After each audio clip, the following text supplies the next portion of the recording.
الله الرحمن الرحيم قل أعوذ برب Assalamu alaikum wa rahmatullahi wa barakatuh, brothers and sisters. Welcome again. So, we are still on the same episode which talks about the topic destiny in Islam, qadar in Islam.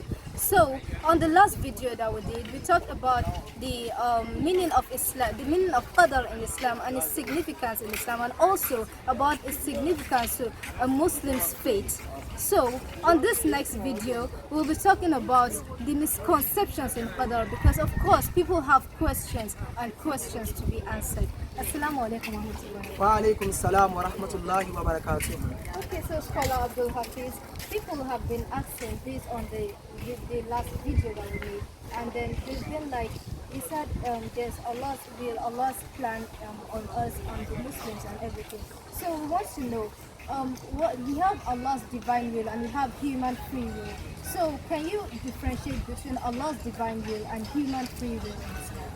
أعوذ بالله من الشيطان الرجيم بسم الله الرحمن الرحيم قال رب اشرح لي صدري ويسر لي أمري واحلل عقدة من لساني يفقهوا قولي ثم الصلاة والسلام على سيدنا محمد صلى الله عليه وسلم. So when we are talking about the difference between Allah's will and human free will, so we can't be talking about qadar itself without going into these five things. The first one is Mashi'atullah. Mashi'atullah is the general will of Allah subhanahu wa ta'ala. What Allah subhanahu wa ta'ala wants on all his creatures. What Allah subhanahu wa ta'ala wants on all his creatures, even if Allah hates it or loves it, like the creation of the heavens and earth, creation of life and death, creation of disbelief and belief. Allah subhanahu wa ta'ala created human beings to believe or disbelieve. So that is part of the general will of Allah. The second thing is Qada'ullah. Qada'ullah is the perfect order, perfect commanding of Allah subhanahu wa ta'ala. That is the Sharia. The Sharia in Islam, the Quran. So that is the Qada'ullah, and any Muslims must not go against the Sharia of Allah subhanahu wa ta'ala. Then the third thing is the ilmullah, knowledge of Allah subhanahu wa ta'ala. Whatever we are doing, whatever that is happening to us, Allah subhanahu wa ta'ala have the knowledge of the past, the present and the future. Then the fourth thing is kasb al-tahrir. When we talk about the kasb al-tahrir is the free choice Allah subhanahu wa ta'ala give human being, and we should all know that that is not part of qadar. So this free choice we are talking about, Allah subhanahu wa ta'ala mentioned it in Quran chapter 76, Surah Al-Insan, verse 3, that inna hadaynahu sabila, we have guided human being to our way.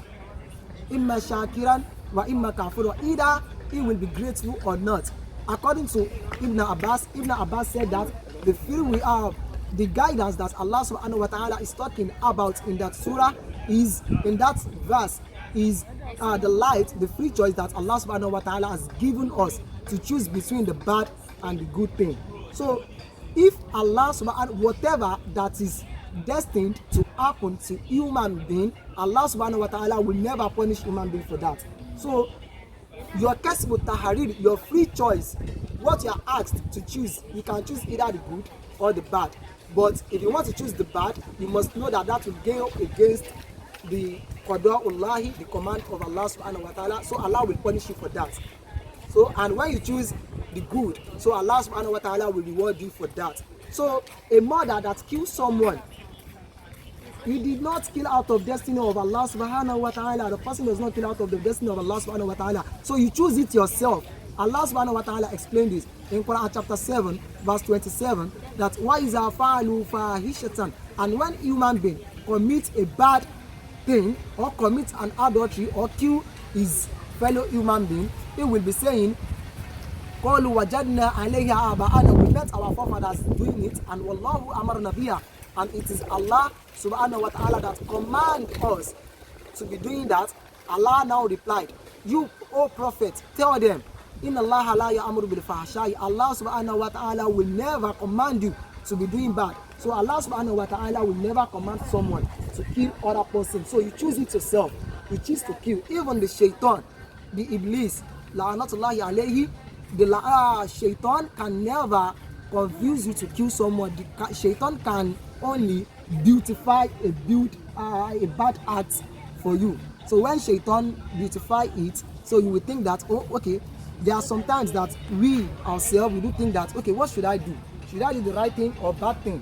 So Allah will pose it to us that this is the right thing, and Shaitan will beautify the bad thing for us. So we choose it ourselves, not that Allah subhanahu wa ta'ala writes it for us.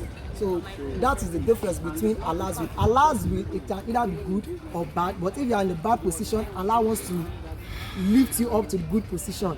And if you are in a good position, you must think that that is a trial for you too, if you will use it very well. So, and when we talk about the free choice belongs to us, so not Allah subhanahu wa ta'ala.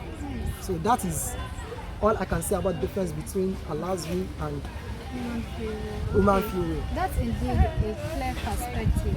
But we would like to know about, like, can qadar be changed? Okay. Now, according to the question you asked, that can qadar be changed? Though some scholars said the qadar cannot be changed, they are the Khawarij. They said Allah subhanahu wa ta'ala is Al-Jabariya, Al-Jabbar. So the enforcer, he enforces whatever he wishes upon his creatures. So they said that the qadar cannot be changed. And we have some scholars in Islam, they said that the qadar itself can be changed. And they said this with the proof of one of the verses of the Holy Quran. Allah subhanahu wa ta'ala said in Quran chapter 13, Surah Al-Ra'd, that Quran chapter 13, Surah Al-Ra'd, verse 12, that Yamhullahu ma yasha wa yusbitu. Allah subhanahu wa ta'ala do clean or clear off whatever he wishes, that is whatever he wishes about the destiny that is on the preserved slate. Allah subhanahu wa ta'ala do clear it off if you pray to Allah. So it is in Islam where we pray to Allah subhanahu wa ta'ala, Allah can change the destiny. It's only the prayer. So that is why in the night of destiny, the Ramadan is coming. So in the night of destiny, Allah subhanahu wa ta'ala will change the destiny. If you pray to Allah, so Allah will change it. So, and the Prophet Muhammad sallallahu alaihi wasallam said there is nothing that can change the destiny except the prayer. So the qadar can be changed. Okay, so mashallah. So the person who asked that question said, so you should get your answer that qadar can be changed. So it depends on what you do and what your belief in Allah's divine will. So until the next episode, stay tuned. Assalamu alaikum.